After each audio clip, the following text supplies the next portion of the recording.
नमस्कार दोस्तों, मैं सुमित कौशिक एक बार अपने YouTube चैनल सारांश क्लासेस पर आपका स्वागत करता हूं।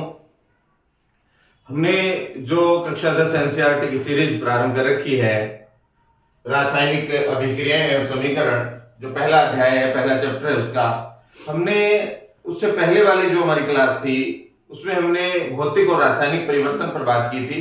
आज हम बात करेंगे कि रासायनिक समीकरण क्या होती हैं, रासायनिक अभिक्रियाएं क्या होती हैं और उनके विभिन्न प्रकार की हम चर्चाएं करेंगे। तो इस रासायनिक अभिक्रिया और समीकरण से पहले कुछ बेसिक बातें हम सबसे पहले जानने का प्रयास करते हैं। सबसे पहले आता है अभिकारक। इसका दूसरा नाम क्रियाकारक भी होता है।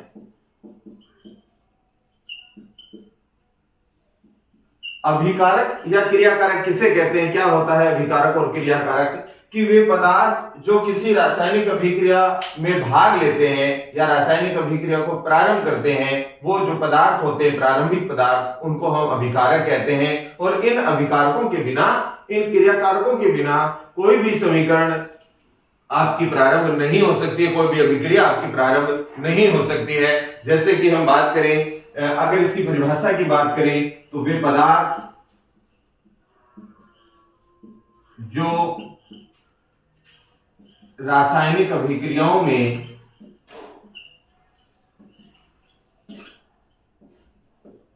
भाग लेते हैं,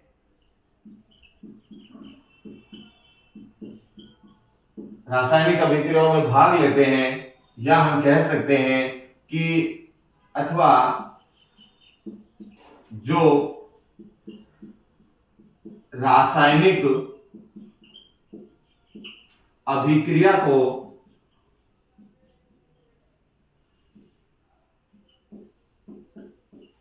प्रारंभ करते हैं,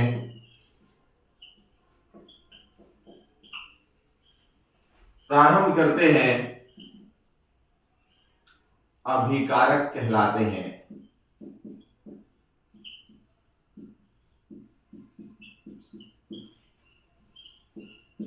अभिकारक कहलाते हैं।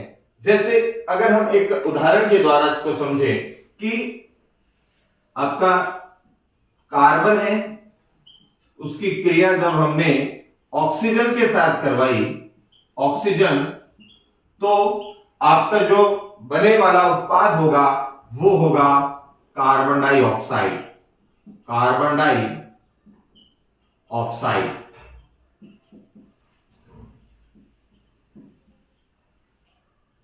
कार्बन डाइऑक्साइड, कार्बन और ऑक्सीजन, यहां पर ये जो दोनों ही पदार्थ हैं ये अभिकारक होते हैं, यही क्रियाकारक होते हैं। अगर ये दोनों पदार्थ नहीं होंगे तो कार्बन डाइऑक्साइड का निर्माण नहीं होगा। अर्थात हम क्या कह सकते हैं कि जो पदार्थ रासायनिक अभिक्रिया में भाग लेते हैं या जो पदार्थ रासायनिक अभिक्रिया को प्रारंभ करते हैं, क्या कहलाते हैं? हमारे अभिकारक या क्रियाकारक कहलाते हैं। कार्बन और ऑक्सीजन, कार्बन सी प्लस में ऑक्सीजन, और जो फाइनल उत्पाद बनेगा वो बनेगा कार्बन डाइऑक्साइड। कार्बन डाइऑक्साइड, तो कार्बन और ऑक्सीजन ये दोनों ही आपके क्या होंगे? अभिकारक होंगे। ये दोनों ही अभिकारक होंगे। अगर ये दोनों नहीं होंगे तो रासायनिक अभिक्रिया प्रारंभ ही नहीं होगी। तो जो अभिक्रिया में भाग लेते हैं, जो अभिक्रिया को प्रारंभ करते हैं, अभिकारक कहलाते हैं। एक होता है हमारे पास उत्पाद, प्रोडक्ट जिसे बोलते हैं। ये क्या होता है कि वे पदार्थ जो अभिक्रिया के संपन्न होने पर बनते हैं, जब अभिक्रिया संपन्न हो जाती है, जब अभिक्रिया पूर्ण हो जाती है, तो उस दौरान जो हमारा एक नया पदार्थ बनता है, वो नया पदार्थ क्या कहलाता है? उत्पाद कहलाता है। यदि इस समीकरण की बात करें, इस अभिक्रिया की बात करें, तो इस अभिक्रिया में कार्बन और ऑक्सीजन दोनों क्या है? क्रियाकारक है। इन दोनों के बीच एक क्रिया हुई और जिसके फलस्वरूप एक नए पदार्थ का निर्माण हुआ। अभिक्रिया के पूर्ण होने पर, अभिक्रिया के संपन्न होने पर जो पदार्थ बना है वो पदार्थ हमारा क्या कहलाता है? उत्पाद कहलाता है। तो उत्पाद की यदि परिभाषा की बात करें तो वे पदार्थ जो अभिक्रिया के संपन्न होने पर, वे पदार्थ जो अभिक्रिया के संपन्न होने पर बनते हैं उत्पाद कहलाता है, उत्पाद कहलाते हैं। तो अभिक्रिया जैसे ही संपन्न होगी तो ये जो हमारा है ये हमारा उत्पाद होगा, और ये जो दोनों पदार्थ हैं ये दोनों ही पदार्थ क्या कहलाएंगे, हमारे अभिकारक कहलाते हैं। तो ये हमारे अभिकारक हो गए और ये हमारी क्या हो गई, उत्पाद हो गए। उसके बाद आता है कि हमारे पास अभिकारक आ गया, हमारे पास उत्पाद आ गया। अब बात करते हैं कि रासायनिक समीकरण, रासायनिक अभिक्रिया किसे कहते हैं। और रासायनिक अभिक्रिया से पहले हम एक बात करेंगे कि रासायनिक समीकरण किसे कहते हैं। रासायनिक समीकरण की, रासायनिक समीकरण से पहले मैं आपको रासायनिक अभिक्रिया के बारे में थोड़ा सा बता देता हूं कि रासायनिक अभिक्रिया किसे कहते हैं, क्या होती है रासायनिक अभिक्रिया। तो रासायनिक अभिक्रिया क्या होगी कि वह क्रिया या क्रिया कारकों के मध्य होने वाली क्रिया, ये अभिकारक है, इनके मध्य जो क्रिया होगी उस क्रिया के फलस्वरूप किसका निर्माण हुआ है, उत्पाद का निर्माण हुआ है। तो इन क्रिया कारकों के मध्य जो भी क्रिया हो रही है और जिसके परिणाम स्वरूप, जिसके फलस्वरूप किसका निर्माण होता है, उत्पाद का निर्माण होता है, वो हमारा क्या कहलाता है, वो जो अभिक्रिया हुई है उस अभिक्रिया को, वो जो क्रिया हुई है इन दोनों अभिकारकों के मध्य, वो क्या कहलाती है, हमारी रासायनिक अभिक्रिया कहलाती है। ये अभिकारक हो सकता है कि किसी अभिक्रिया में दो अभिकारक आपस में मिलकर नए उत्पाद का निर्माण करें, उत्पाद के रूप में हमें प्राप्त हो, या हो सकता है कि एकल अभिकारक, कोई अभिकारक टूट भी सकता है और टूटकर दो नए उत्पाद के रूप में भी हमें प्राप्त हो सकते हैं। तो वो दोनों स्थितियां हो सकती हैं, लेकिन दोनों ही अवस्थाओं में जब नए पदार्थ का निर्माण हो रहा है, जो उत्पाद बन रहा है, जिसके फलस्वरूप वो हमारी जो अभिक्रिया होगी उस अभिक्रिया को हम क्या कहते हैं, रासायनिक अभिक्रिया कहते हैं। इसके बाद हम बात करते हैं अभिकारक, क्रियाकारक और रासायनिक अभिक्रिया के बाद हम बात करते हैं किसकी, कि ये रासायनिक समीकरण किसे कहते हैं। जैसे कि हमने नाम ऊपर लिख रखा है कि रासायनिक समीकरण किसे कहते हैं। तो रासायनिक समीकरण क्या होगा हमारा, कि जो हमारे क्रियाकारक हैं, जो ये हमारे क्रियाकारक हैं और जो उत्पाद हैं, इन क्रियाकारक और उत्पाद, सबसे पहले हम बात कर रहे हैं किसकी, रासायनिक समीकरण की। किसकी बात कर रहे हैं हम, रासायनिक समीकरण किसे कहते हैं, इसके बारे में हम थोड़ा सा जानते हैं। तो रासायनिक समीकरण किसे कहते हैं, रासायनिक समीकरण वो समीकरण होती है जिसमें जो क्रियाकारक होंगे हमारे, उन क्रियाकारकों को और उनके जो उत्पाद बने हैं उन उत्पादों को, ये कोई आपकी रासायनिक अभिक्रिया, इस रासायनिक अभिक्रिया में क्रियाकारकों को और उत्पादों को दोनों को ही जब हम उनके प्रतीकों के रूप में लिख देते हैं, उनके प्रतीक लिख देंगे और साथ में उनकी जो भौतिक अवस्थाएं हैं, ठोस अवस्था, द्रव अवस्था और गैस अवस्था, उन अवस्थाओं के रूप में जब हम उनको लिख देते हैं तो वो जो एक समीकरण हमें प्राप्त होती है, वो समीकरण हमारी क्या कहलाती है, रासायनिक समीकरण कहलाती है। अगर हम लिखना चाहें तो यहां लिख सकते हैं कि जब, या हम ये कह सकते हैं कि वह समीकरण जिसमें क्रियाकारकों तथा उत्पादों को, क्रियाकारकों तथा उत्पादों को उनके प्रतीक तथा उनकी अवस्थाओं के रूप में लिखते हैं, उनकी अवस्था के रूप में लिखते हैं,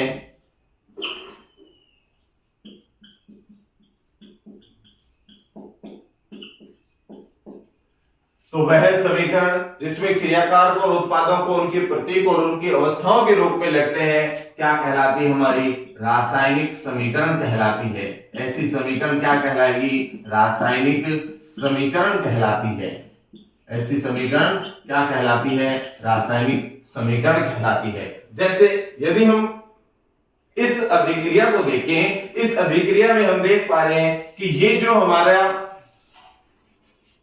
कार्बन है और ये दो ऑक्सीजन है, कार्बन और ऑक्सीजन ये क्रियाकारक है, अब समीकरण कैसे बनाएंगे हम? कोई भी समीकरण हमें कैसे प्राप्त हो सकती है कि कार्बन और ऑक्सीजन ये इनके क्रिया कारक हैं, इन क्रिया कारकों का हमें क्या लिखना है? उनके प्रतीक लिखने हैं, और ये जो उत्पाद बना है इस उत्पाद का भी हमें प्रतीक लिखना है, और साथ ही साथ उनकी क्या लिख देंगे? जब अवस्थाएं हम लिख देते हैं तो उससे जो एक समीकरण हमें प्राप्त होगी, ये जो समीकरण हमें प्राप्त होगी वो समीकरण हमारी क्या कहलाती है? वो समीकरण हमारी रासायनिक समीकरण कहलाती है। यदि हम यहाँ इस समीकरण को, इस अभिक्रिया को देखें तो कार्बन और ऑक्सीजन दोनों ही क्रिया कारक हैं। कार्बन का प्रतीक C, ऑक्सीजन का प्रतीक O, लेकिन ऑक्सीजन द्वितीय परमाणु कणों के रूप में लेता है इसलिए O2, और यहां पर ये क्या हो जाएगा आपका? Carbon dioxide. तो हमने इनके क्या लिख दिए? प्रतीक लिख दिए। अब हम इनके क्या लिख सकते हैं? अवस्था। तो कार्बन है तो आपका ये S का मतलब सॉलिड, L का मतलब लिक्विड, और G का मतलब गैस होगा। ऑक्सीजन गैसीय अवस्था में रहती है, और जो फाइनल प्रोडक्ट बना है, फाइनल उत्पाद बना है कार्बन डाइऑक्साइड। तो ये जो समीकरण हमें प्राप्त हुई, ये जो समीकरण बनी है, ये समीकरण हमारी क्या कहलाती है? रासायनिक समीकरण कहलाती है। इसमें कार्बन का प्रतीक C लिख दिया, साथ में उसकी हमने अवस्था लिख दी। ऑक्सीजन का प्रतीक O2 लिख दिया, साथ में उसकी अवस्था लिख दी, और कार्बन डाइऑक्साइड का प्रतीक CO2 होता है और उसके साथ में हमने अवस्थाएं लिख दी। तो इससे जो एक समीकरण बनी, ये समीकरण हमारी क्या कहलाती है? ये समीकरण हमारी रासायनिक समीकरण कहलाती है। उसके बाद बात करते हैं कि ये जो रासायनिक समीकरण है, इस रासायनिक समीकरण को हमने दो भागों में, या इसके दो प्रकार हो सकते हैं, संतुलित और असंतुलित समीकरण। तो सबसे पहले हम बात करते हैं कि संतुलित रासायनिक समीकरण क्या होती है। संतुलित रासायनिक समीकरण, एक होता है संतुलित रासायनिक समीकरण और दूसरी समीकरण होती है असंतुलित रासायनिक समीकरण। संतुलित रासायनिक समीकरण किसे कहते हैं? जैसा कि नाम से पता चल रहा है कि इसमें संतुलन बना रहता है, इसमें संतुलित होती है चीजें। तो क्या क्या होगा? संतुलित रासायनिक समीकरण का मतलब हो गया कि वह रासायनिक अभिक्रिया या वह रासायनिक समीकरण जिसमें उत्पाद और अभिकारक, ये भी हमारे अभिकारक हैं, ये हमारा उत्पाद है, इन दोनों तरफ अभिकारकों में परमाणुओं की संख्या और उत्पाद में परमाणुओं की संख्या, दोनों तरफ परमाणुओं की संख्या जब क्या रहती है? नियत रहती है, संतुलित रहती है, बराबर रहती है, ऐसी समीकरण हमारी क्या कहलाएगी? संतुलित रासायनिक समीकरण कहलाती है। जैसे यदि हम इस समीकरण को देखें तो कार्बन और ऑक्सीजन ये हमारे अभिकारक या क्रिया कारक हैं, और ये उत्पाद के रूप में बना है आपका CO2। क्या बना है? CO2 बना है। अब कार्बन के यहां इस तरफ परमाणु देखें, कार्बन का यहां एक परमाणु है, ऑक्सीजन के भी यहां दो परमाणु हैं। अब उत्पाद में यदि हम देखें तो कार्बन का परमाणु यहां एक है, यहां भी एक है, ऑक्सीजन के परमाणु यहां भी दो हैं और यहां भी दो है। इसका मतलब ये हुआ कि अभिकारकों में परमाणुओं की संख्या और उत्पादों में परमाणुओं की संख्या यदि बराबर हो, यदि समान हो, तो वो समीकरण हमारी संतुलित रासायनिक समीकरण कहलाती है। C प्लस O2 CO2, ये जो हमारी समीकरण होगी, ये समीकरण हमारी क्या कहलाती है? संतुलित रासायनिक समीकरण कहलाती है। अब यदि हम बात करें असंतुलित रासायनिक समीकरण की, तो असंतुलित रासायनिक समीकरण क्या हो जाएगी? असंतुलित रासायनिक समीकरण क्या होगी? असंतुलित रासायनिक समीकरण। असंतुलित रासायनिक समीकरण जैसे कि नाम से हमें पता चल रहा है कि अभिकारकों में जो परमाणुओं की संख्या है वो उत्पाद में परमाणुओं की संख्या के बराबर नहीं है, अर्थात यहाँ के परमाणु और यहाँ के परमाणु इन दोनों की तरफ, अर्थात अभिकारकों में और उत्पादों में दोनों ही तरफ परमाणुओं की जो संख्या होगी वो समान नहीं रहती है, बराबर नहीं रहती है। एक उदाहरण के द्वारा हम समझने का प्रयास करें। ये मैग्नीशियम है, ये ऑक्सीजन है, और आपका जो उत्पाद बनेगा वो बनेगा magnesium oxide MgO, Mg plus O2 MgO। अब इस समीकरण को जब हम देखें तो हमें क्या पता चल रहा है? मैग्नीशियम के देखिए परमाणु, मैग्नीशियम के कितने परमाणु हैं? एक परमाणु है। यहां मैग्नीशियम का एक परमाणु, तो मैग्नीशियम तो दोनों तरफ आपकी क्या है, बराबर है। अब ऑक्सीजन की यदि हम बात करें तो ऑक्सीजन के यहां कितने हैं, 2 परमाणु हैं, यहां ऑक्सीजन के कितने परमाणु हैं, 1 परमाणु है। इसका मतलब ये समीकरण हमारी संतुलित नहीं है। तो ये जो समीकरण हमारी संतुलित नहीं है तो ये कैसी हो जाएगी, असंतुलित हो जाएगी। परमाणुओं की संख्या दोनों तरफ बराबर नहीं है। मैग्नीशियम बराबर है लेकिन ऑक्सीजन के परमाणुओं की संख्या दोनों तरफ बराबर नहीं है। जब बराबर नहीं होती है परमाणुओं की संख्या अभिकारक और उत्पाद दोनों में ही, तो वो समीकरण हमारी क्या कहलाती है, असंतुलित रासायनिक समीकरण कहलाती है। और इसी को ही हम एक नाम और भी कह सकते हैं, इसी का ही एक नाम है कंकाली समीकरण। इसी को हम क्या कहते हैं, कंकाली समीकरण कहते हैं। इसी को हम क्या कहते हैं, कंकाली समीकरण कहते हैं। तो ये बातें हमारी हुई संतुलित रासायनिक समीकरण और असंतुलित रासायनिक समीकरण की। इसी असंतुलित रासायनिक समीकरण को हम कंकाली समीकरण भी कहते हैं। अब किसी हमने ये समीकरण देख ली, हमने ये सारी बातें देखी, लेकिन अब इस संतुलित को भी, असंतुलित समीकरण जो है उस असंतुलित समीकरण को भी हमें संतुलित करना पड़ेगा। तो उस असंतुलित समीकरण को हम किस प्रकार संतुलित करेंगे, इस पर भी हम बात करेंगे कि कैसे हम किसी भी असंतुलित जो समीकरण है उस असंतुलित समीकरण को हम संतुलित करते हैं। अभी हम उस पर चर्चा करते हैं। तो ये सारी बातें कि रासायनिक समीकरण किसे कहते हैं, क्या हमारे ये बातें होती हैं, संतुलित समीकरण क्या है, असंतुलित समीकरण क्या है, अभिकारक, ये सारी बेसिक चीजें होती हैं जिनके बिना इस चैप्टर में आगे बढ़ना संभव नहीं हो पाएगा।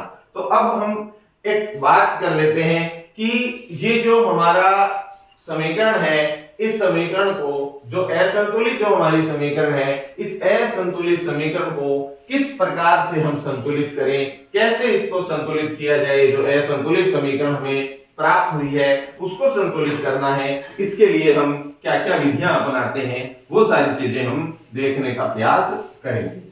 कि हमारे पास कोई समीकरण क्या होगी, कि ये हमारे पास कोई समीकरण है, मैग्नीशियम प्लस में ऑक्सीजन, मैग्नीशियम प्लस में ऑक्सीजन आपका क्या बन गया, मैग्नीशियम ऑक्साइड, मैग्नीशियम ऑक्साइड। ये बन गया हमारा magnesium oxide, magnesium Mg plus में ऑक्सीजन और बन गया MgO, मैग्नीशियम ऑक्साइड। ये जो हमारी समीकरण है, ये समीकरण हमारी, हम यदि हम इसको देखें तो ये हमारी असंतुलित समीकरण है। कौन सी समीकरण है, असंतुलित समीकरण है। एक चीज का और ध्यान रखें कि किसी भी रासायनिक अभिक्रिया में कुछ चीजों का भी निर्माण होता है, या हम कुछ उनकी विशेषताएं होती हैं, या अगर हमारे पास एक प्रश्न आ जाए कि कोई भी अभिक्रिया किस प्रकार से हम बता सकते हैं कि वो क्या होगा, वो रासायनिक अभिक्रिया है या वो उसमें रासायनिक अभिक्रिया हुई है, तो 2-3 चीजों का हम ध्यान रख सकते हैं कि एक तो किसी भी रासायनिक अभिक्रिया में ये एक तीर का निशान होता है, ये एक एरो का निशान होता है। इस एरो के इस तरफ वाले जो होते हैं, अर्थात बाईं तरफ वाले, वो सारे क्या होते हैं आपके, बाईं तरफ वाले होते हैं आपके अभिकारक, और दाईं तरफ वाले क्या होते हैं, उत्पाद होते हैं। और ये जो आपका तीर का निशान है, ये तीर का निशान अभिक्रिया की दिशा को क्या करता है, प्रदर्शित करता है। ये बता रहा है कि अभिक्रिया किस दिशा में संपन्न हो रही है, किस दिशा में आगे बढ़ रही है। तो तीर का निशान किसको बताता है, अभिक्रिया की दिशा को बताता है। कैसे हम ये बताएं कि अभिक्रिया हो रही है या अभिक्रिया हो चुकी है, तो क्या क्या चीजें हो सकती हैं। तो उसमें एक तो ध्यान रखना, किसी भी प्रकार की गैस का क्या होगा, उत्सर्जन होगा, गैस उत्पादित होती है, कोई गैस निकल सकती है।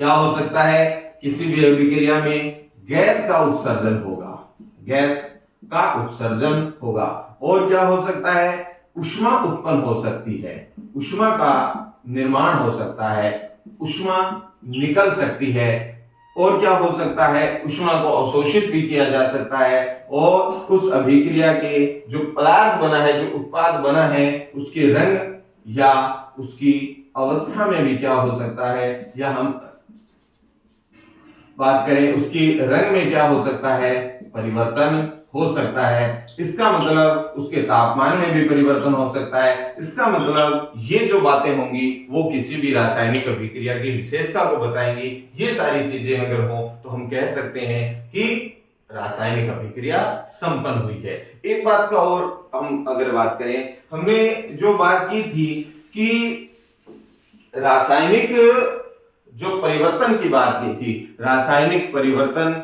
ही एक प्रकार से क्या है, रासायनिक अभिक्रियाएं होती हैं। जितने भी प्रकृति में रासायनिक परिवर्तन है, इसका मतलब उन सब में क्या हुई है, कोई ना कोई अभिक्रिया हुई है, कोई पदार्थ बना है, नए पदार्थ का निर्माण हुआ है। तो वो जो रासायनिक परिवर्तन होंगे, वो रासायनिक परिवर्तन ही आपके क्या होंगे, रासायनिक अभिक्रिया को बताते हैं, या रासायनिक अभिक्रियाएं रासायनिक परिवर्तनों का ही एक रूप है, उनको हम कह सकते हैं। तो हम एक बात कर रहे थे कि ये समीकरण हमारी क्या है, असंतुलित समीकरण है। असंतुलित समीकरण का पता चलने के लिए हमने देखा कि मैग्नीशियम के परमाणुओं की संख्या तो दोनों तरफ बराबर है, लेकिन ऑक्सीजन के परमाणुओं की संख्या बराबर नहीं है। इस समीकरण को हमें क्या करना है, संतुलित करना है। संतुलित करने के यदि हम बुक्स की बात करें, एनसीईआरटी में जो दिया गया है, उस 7 चरणों में उसको बताया गया है कि कैसे कैसे हमें उसको संतुलित करना है। लेकिन परीक्षा में समीकरण को केवल संतुलित करना आता है, उसके चरणों को लिखना, या ये कभी नहीं आएगा कि रासायनिक अभिक्रिया को संतुलित करने के चरणों को लिखते हुए समीकरण संतुलित कीजिए। ऐसा प्रश्न पीछे लगभग 2011 से एनसीईआरटी की ये जो किताबें हैं, ये बुक्स चल रही हैं, लेकिन अभी तक ऐसा कोई क्वेश्चन आया नहीं है, और संभावना है कि आगे भी नहीं आएगा। समीकरण संतुलित करनी आती है अक्सर परीक्षाओं में, और उसी को ही हम देखेंगे। हम चरणों की बात यहाँ नहीं करेंगे, हम सीधा ही समझने का प्रयास करेंगे कि किसी भी समीकरण को कैसे संतुलित किया जाता है। ये समीकरण हमारी क्या है, असंतुलित समीकरण है, इसको हमें संतुलित करना है। अगर आप चाहो तो जैसा कि बुक में दिया भी गया है, इसके एक चारों तरफ सबसे पहले हम क्या बना लेते हैं, एक बॉक्स बना लेते हैं। इसके चारों तरफ हमने क्या बना लिया, एक बॉक्स बना लिया। अब देखो, मैग्नीशियम के परमाणुओं की संख्या इस समीकरण में हमें दिखाई दे रही है। ये दिमाग आपका हो जाना चाहिए कि जैसे ही आप कोई समीकरण देखो, आप तुरंत देख पाए कि मैग्नीशियम के परमाणु तो बराबर हैं, लेकिन ऑक्सीजन के परमाणुओं में बराबर नहीं है, ऑक्सीजन के परमाणुओं की संख्या समान नहीं है। तो अब हमें ये तो दिखाई दे गया कि हमें मैग्नीशियम के परमाणुओं की संख्या को बराबर नहीं करना है।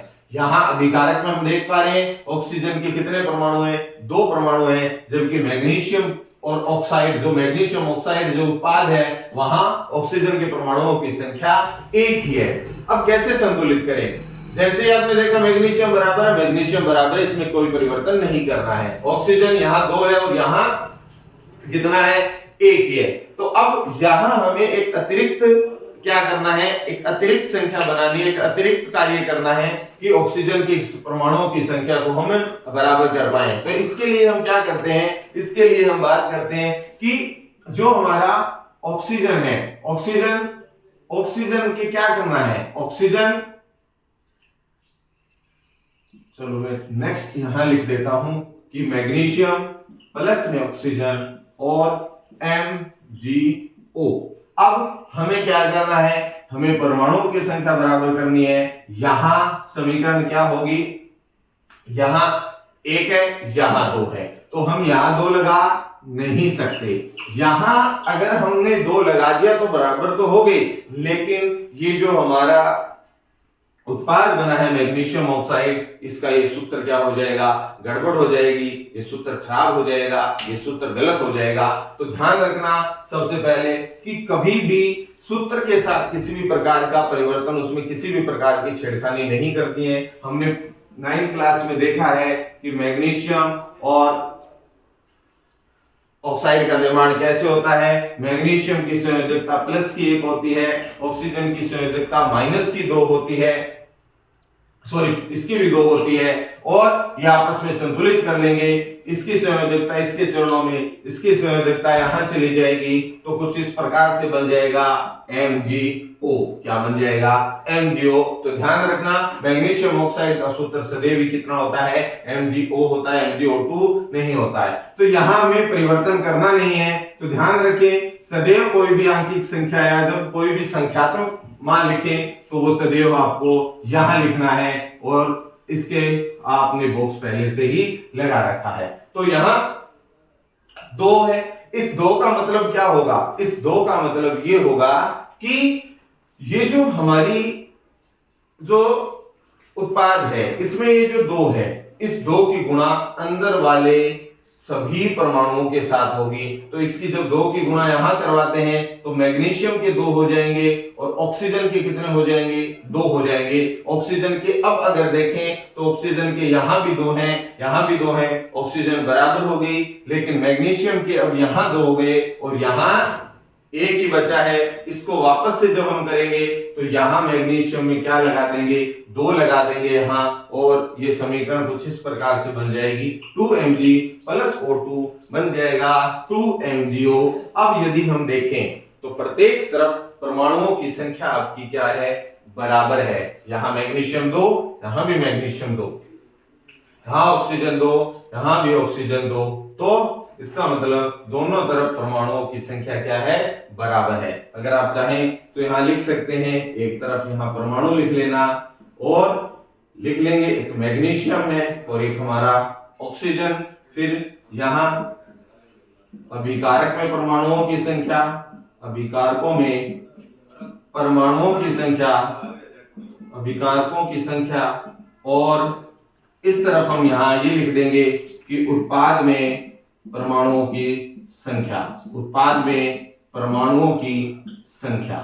अब चूंकि समीकरण हमारे पास संतुलित हो चुकी है तो मैग्नीशियम के संतुलित करने के बाद यहां भी 2 हैं, यहां भी 2 हैं, और ऑक्सीजन के यहां 2 और यहां 2। अब अगर हम देखें तो दोनों तरफ परमाणुओं की संख्या बराबर है, समान है, तो ये समीकरण हमारी क्या होगी? अब संतुलित होगी। तो इस प्रकार से जब हम समीकरणों को संतुलित करते हैं तो इस विधि के द्वारा जो समीकरण हमने संतुलित की, इस विधि का नाम है, एक नाम दिया जाता है। इस प्रकार से समीकरणों को hit and trial Vidhi, hit and trial जो विधि है, इस विधि के द्वारा हम किसी भी असंतुलित समीकरण को क्या कहते हैं? इस समीकरण को हम संतुलित कर लेते हैं। कौन सी विधि के द्वारा? हिट एंड ट्रायल विधि के द्वारा। तो इस प्रकार हम समीकरणों को क्या कर लेंगे? संतुलित कर लेते हैं। कुछ और उदाहरण भी हम ले सकते हैं कि कैसे उन समीकरणों को संतुलित किया जाता है।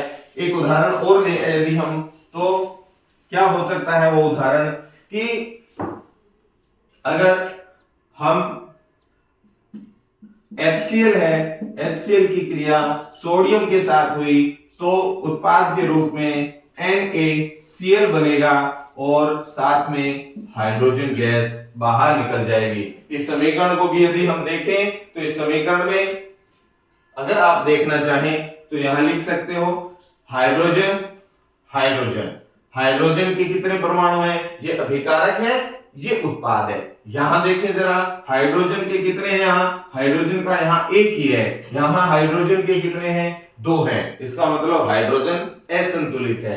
उसके बाद यदि क्लोरीन देखें और सोडियम देखें तो उनकी संख्या तो बराबर है, लेकिन हाइड्रोजन की संख्या बराबर नहीं है। तो अब हम इसको बराबर करने के लिए क्या करें? इसको बराबर करने के लिए हम क्या करते हैं कि यहां हम क्या करें? यहां 2 लगा सकते हैं क्या? यहां 2 नहीं लगा सकते, क्योंकि हमने पहले ही बताया कि सूत्र में किसी भी प्रकार का परिवर्तन नहीं करना है। तो क्या करेंगे हम कहां 2 लगाएंगे? इस बॉक्स को लगा सकते हो आप अगर लगाना चाहें तो। यहां हमने 2 लगा दिया, यहां। अब जैसे यहां हमने 2 लगाया, 2 लगाते ही हमने देखा कि इस 2 के साथ ही इस 2 की गुणा अंदर के साथ होगी, तो हाइड्रोजन के दोनों तरफ परमाणुओं की संख्या बराबर हो चुकी है। अब और देखें, लेकिन इस 2 की गुणा अंदर वाले Cl के साथ भी होगी, क्लोरीन के साथ भी होगी। तो अब यहाँ क्लोरीन के कितने हो चुके हैं? 2 हो चुके हैं। सोडियम का यहाँ 1 अभी भी पड़ा हुआ है। तो अब हमें किसकी संख्या बराबर करनी है? हाइड्रोजन तो हमारा क्या हो चुका है? संतुलित हो चुका है। अब क्लोरीन असंतुलित हो गया है। क्लोरीन के यहाँ 1 है और वहां कितने परमाणु हैं? 2 परमाणु हैं। तो अब क्या करें हम? अब हमें क्या करना है? क्या मैं यहाँ 2 लगा सकता हूं? यहाँ 2 नहीं लगेगा, इसका मतलब सूत्र के साथ गड़बड़ी हो जाएगी। हमें जब भी लगाना है आगे लगाएंगे। हमने यहाँ 2 लगा दिया, जैसे यहाँ 2 लगाया, इस 2 की गुणा अंदर प्रत्येक परमाणु के साथ होगी, तो यहाँ क्लोरीन के 2 हो गए, यहाँ भी क्लोरीन के अब 2 हो चुके हैं। लेकिन यदि सोडियम की बात करें तो इसकी गुणा सोडियम के साथ होगी, तो सोडियम के कितने हो गए? अब उत्पाद में 2 हो चुके हैं। यहाँ अभी भी सोडियम का कितना है? 1 है। तो हमने यहाँ पर हाइड्रोजन को संतुलित किया, हाइड्रोजन के 2 लगाया वहां, तो हाइड्रोजन 2 दोनों तरफ 2 हो गए। क्लोरीन को जब वहां 2 हुए असंतुलित, यहां हमने 2 लगा दिया, तो क्लोरीन भी यहाँ क्या हो गया? संतुलित। परंतु किसकी संख्या में गड़बड़ी हो गई? सोडियम की। तो अब कुछ भी नहीं करना, यहां भी हम क्या लगा देंगे? 2 लगा देंगे। और अब यदि हम देखें तो प्रत्येक तरफ परमाणुओं की संख्या क्या होगी? संतुलित हो चुकी है। ऐसी समीकरण हमारी क्या कहलाती हैं? ऐसी समीकरण हमारी संतुलित समीकरण कहलाती है। और ये जो विधि है, इस विधि को अनुमान विधि या हिट एंड ट्रायल विधि भी हम कहते हैं। तो आज हमने ये सारी बातें देखी कि किस प्रकार हम किसी रासायनिक अभिक्रियाओं को, किसी रासायनिक समीकरणों को संतुलित करते हैं। कल जब हम बात करेंगे तो रासायनिक अभिक्रियाओं के प्रकारों की, उसमें हम संयोजन, वियोजन और दूसरे प्रकार की हम कुछ अभिक्रियाओं पर चर्चा करेंगे। तब तक के लिए धन्यवाद। और ज्यादा से ज्यादा इस चैनल को शेयर कर लें, लाइक करें और सब्सक्राइब भी अगर करना चाहें, अच्छा लग रहा है हमारा कंटेंट तो बहुत रूप से उसको आप क्या कर सकते हैं? इसको सब्सक्राइब भी कर सकते हैं। तो बहुत बहुत आपका धन्यवाद।